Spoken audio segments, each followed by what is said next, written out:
தேரிழந்தூர் அர் ரஹீமிய்யா அரபிக் கல்லூரி. உங்கள் ஆண் பிள்ளைகள் 7 ஆண்டுகளில் ஆலிம் பட்டத்துடன் பிகாம், பிபிஏ, பிஏ டிகிரிகளும் பெற்று சிறந்த ஆலிமாக வெளிவர இன்றே தொடர்பு கொள்ளுங்கள். பிஸ்மில்லாஹிர் ரஹ்மானிர் ரஹீம். ரப்பி ஜித்னி இல்மா வர்சுக்னி ஃபஹ்மா வ தஃஹீமா. ரப்பி யஸ்ஸிர் வலா துஅஸ்ஸிர். ரப்பி தம்மீம் பில் ஹைர். அல்ஹம்துலில்லாஹ். இன்றைக்கு 8வது நாள் வீடியோ பாடம், வீடியோ கணக்கில். இது வரைக்கும் நாம் படித்திருக்கக்கூடிய எழுத்துக்கள் 16. 19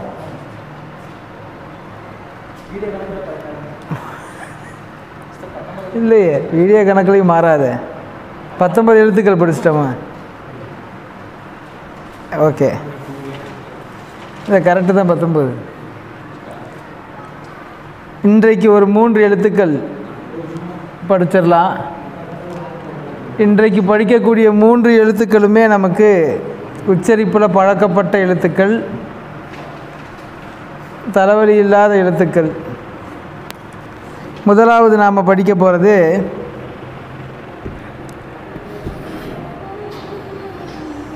இது நம்ம ஏற்கனவே எங்கேயாவது பார்த்துருக்கோமா?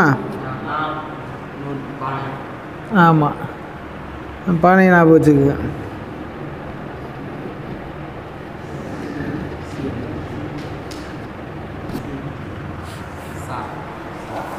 ச,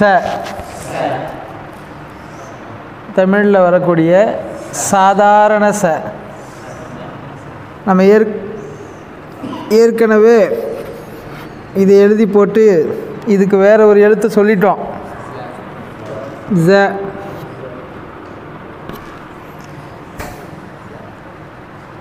இது வந்து ஜ. இந்த ச வந்து ஏதாவது வார்த்தைங்க சொல்லுங்களேன். சங்கு, சந்திரன். சா அப்படிங்கிற எழுத்து வந்து அரபியில் இல்லை, உச்சரிப்பு எழுத்தில் வந்து அந்த சா தான் எழுதுவோம் தமிழில். உருதுவில் இருக்குது ச, தமிழில் ச இருக்குது. இடத்த பொறுத்து சன்னும் சன்னும் படிப்போம். அரபியில் சங்கிற உச்சரிப்புள்ள எழுத்து கிடையாது. சங்கு, சம்பந்தம், சக்கரம், சல்மான், சம்பளம், சமம், சர்க்கரை, சனியன், அதோடு முடிச்சிருவோம்.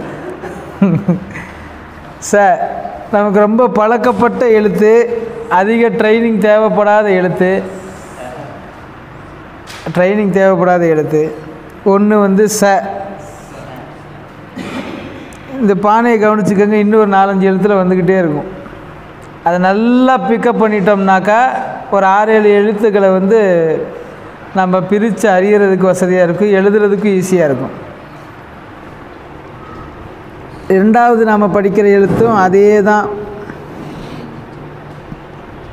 3 புள்ளிகள். ஷ. தமிழ்லையும் ஷ இருக்கு.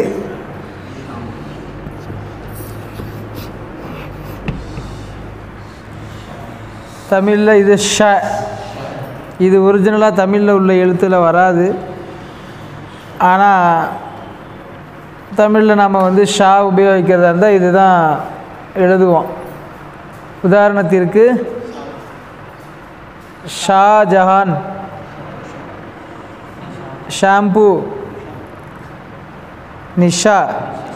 நிஷா வந்து ஒரிஜினலாக வந்து ஷீன் கிடையாது, நிஷா தான், சாதான்.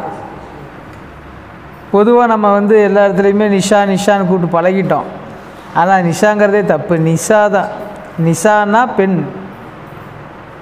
பர்கத். நிஷானா பெண்களில் பரக்கத்தானவள், அபிவிருத்தியானவள், அதுதான் அதுக்கு அர்த்தம். நிஷா, அது நிஷா இல்லை. வேற ஷால ஷைத்தானுக்கு வர்றது. வேறு தமிழ் வார்த்தைகளாக வர மாட்டேங்குது பாருங்கள். அதனால தான் அது வடமொழியிலேருந்து மிக்சடாகி வந்த ஷா. ஒரிஜினல் தமிழ் மொழியில் இந்த ஷா கிடையாது, ஜா கிடையாது. ஜா இருக்கிற இடத்துலையுமே வந்து சா தான் உபயோகப்படுத்துவாங்க. ஓகே, இது வித்தியாசம் புரியுதுங்களா? புள்ளி இல்லைன்னா மொட்டையாக இருந்தால் சா, சாதாரணமாக 3 புள்ளி வரும்போது ஷா.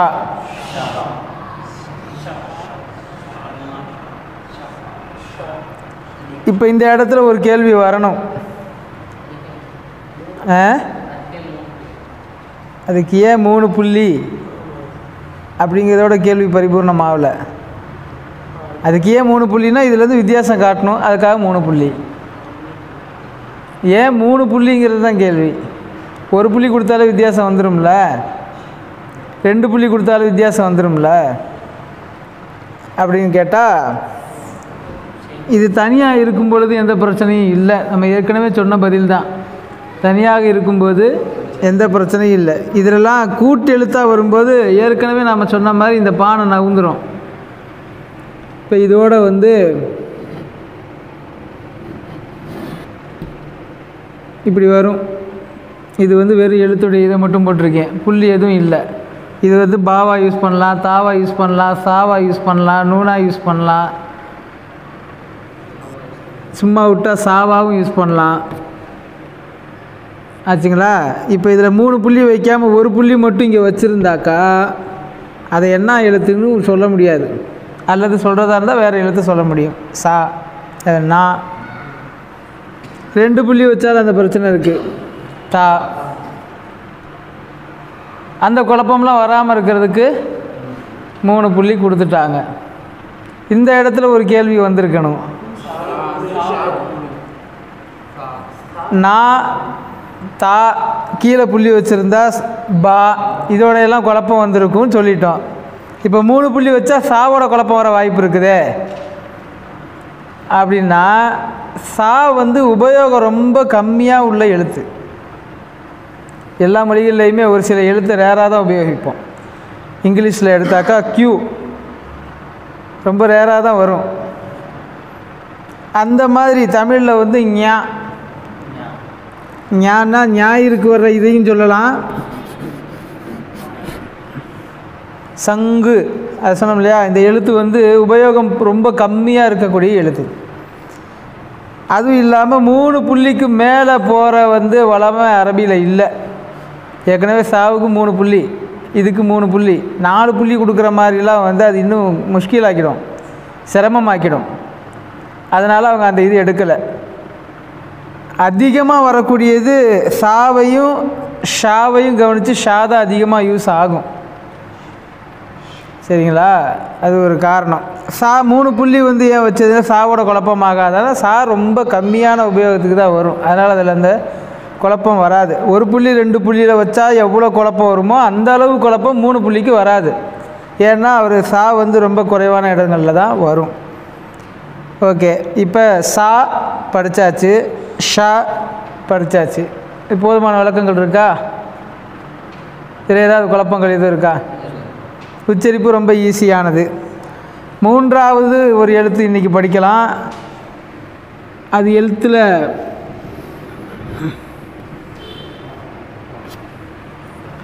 ஃப. இது ஏற்கனவே நாம் படித்தோமே, ப த ச, அது மாதிரி மாடல் தான். அந்த அளவு இடத்த அடைக்கும். ஆனால் அதோட இது குழப்பம்லாம் ஆகாது.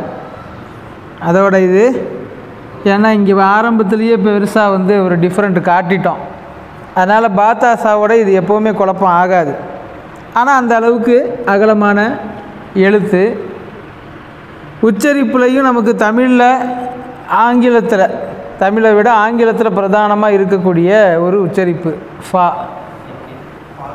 ஃப்ரெண்ட்ஸ், ஃபாதர், அது மாதிரி நிறைய வார்த்தைகள் இருக்குது. ஃபார்முலா, நிறைய வார்த்தைகள் இருக்குது. தமிழில் வந்து உச்சரிப்பு இருக்குது, தேவைப்படுற இடங்களில் அதை உபயோகிக்கிறோம். ஆனாலும் அதுக்கு நேரடியாக ஒரு ஸ்கிரிப்ட், ஒரு எழுத்து வந்து இல்லை. பாவை போட்டுட்டு முன்னாடி 3 புள்ளியை வச்சுக்கிடுவோம். இப்போ அரபியிலேருந்து தமிழில் எழுதுறதுனா கூட ஃபஹீம் அப்படின்னு எழுதுறதா இருந்தால் இப்படி தான் எழுதுவோம். இதை போடலைன்னா பஹீம்னு வரும். ஃபஹீம் அப்படின்னா விளக்கமானவன் அப்படின்னு அர்த்தம். நம்ம பேர் வைப்போம் பசங்களுக்கு. இது வைக்காம விட்டோம்னா பஹீம்னு ஆயிரும். பஹீம்னா பிராணின்னு அர்த்தம். ஏன்னா பிள்ளைக்கு ஃபஹீம்னு பேர் வச்சுட்டு கோவம் வரும்போது மட்டும் பஹீம்னு கூப்பிட்டுக்க வேண்டியது தான். தமிழில் நேரடியாக அந்த உச்சரிப்பில் எழுத்து இல்லை. நாம் ஆல்டர்னேட்டாக வந்து இப்படி யூஸ் பண்ணிக்கிறோம். இங்கிலீஷில் நேரடியாகவே இருக்குது. எஃப்ஏ போட்டோம்னா வேறு உச்சரிப்புக்கு வேலை இல்லை. இதே உச்சரிப்புக்கு வேறு மாதிரி எழுதுறது இங்கிலீஷில் இருக்குது.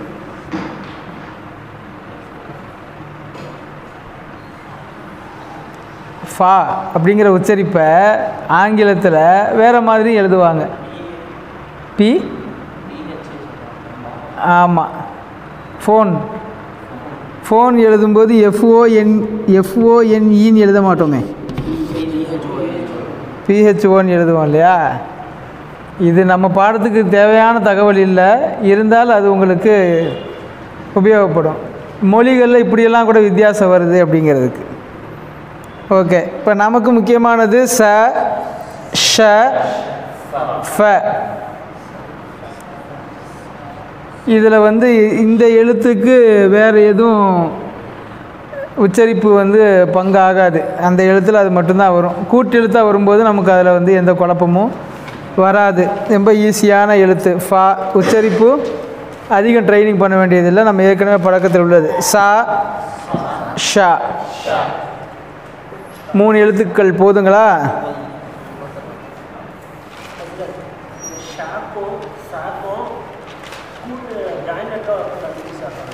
ஆகாது. எப்படி ஆகும்? அதான் புள்ளி இருக்கே.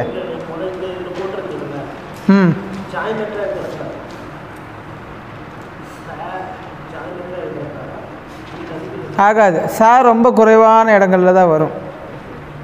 இதில் இன்னொரு சின்ன பிட்டு என்னென்னா, இங்கே பாருங்க,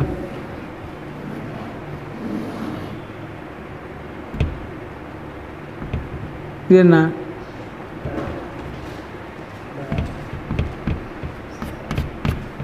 இப்படி வருதா? இதில் இன்னொரு குழு இருக்குது. இதில் வந்து இப்படி வந்துட்டு இன்னொரு சின்ன பிட்டு இங்கே எக்ஸ்ட்ரா வரும். அதனால் குழம்ப வேண்டிய அவசியம்லாம் இல்லை. ஆரம்பத்தில் நீங்கள் ஜாயிண்ட் லெட்டர் படிக்கும்போது கொஞ்சம் குழப்பம், ஆனால் போக போக உங்களுக்கு நல்ல வித்தியாசம் புரிஞ்சிடும். இது ஒன்று தான் வரும், ஒரு பானை தான், ஒரு சின்ன ஒரு இது தான். இது 2 வரும். 2 வர்றதை வச்சே ஈஸியாக கண்டுபிடிச்சிடலாம் எல்லா இடங்கள்லையுமே. சாவுக்கு 1 தான் வரும், இப்படி தான் வரும். சாவுக்கு 2 வந்துட்டு ஒரு சின்ன பிட்டும் வரும். ஆனால் ஒரு 4-5 எழுத்துக்கள் கொண்ட பெரிய வார்த்தை கீழே நடுவில் வரும் பொழுது டக்குன்னு கண்டுபிடிக்க முடியாது. அதனால தான் இவ்வளோ விளக்கங்களும் சொன்னோம். அது ஆரம்பத்திலே பிக்கப் பண்ணிட்டீங்கன்னா இவ்வளோ விளக்கங்கள் தேவையே இல்லை. உங்களுக்கே இது இவ்வளோ தான் வித்தியாசம் ஈஸியாக புரியுதுன்னு தோணும். ஓகே, மொத்தம் 22 எழுத்துக்கள் ஆயிடுச்சா? அடுத்து ஒரு எழுத்து, அது இப்போ படிக்கலை, இது கொஞ்சம் ஈஸியாக இருக்கும். அதுக்கடுத்து ஒரு 6 எழுத்து வருது. அந்த 6 எழுத்து கொஞ்சம் படுத்தி தான் எடுக்கும். பயமுறுத்த இல்லை, ரெடியாக இருந்துக்கோங்கிறதுக்கா. குறிப்பாக அந்த 6 எழுத்துக்கள் நடத்தும்போது லீவே போட்டுறாது. அது நீங்கள் அந்தளவு கெப்பாசிட்டி தயாராக இருக்கிறீங்க. ஆன்லைனில் படிக்கிறவங்களுக்கு அது சிரமமாக இருக்கும். நீங்கள் இன்னும் 16 எழுத்து போட்டாலும் படிச்சிருங்க இன்ஷா அல்லாஹ். சரி, இன்றைக்கி பாடத்தை இதோட முடிச்சுக்கலாம் இன்ஷா அல்லாஹ். நாளைக்கு மீதி பார்க்கலாம்.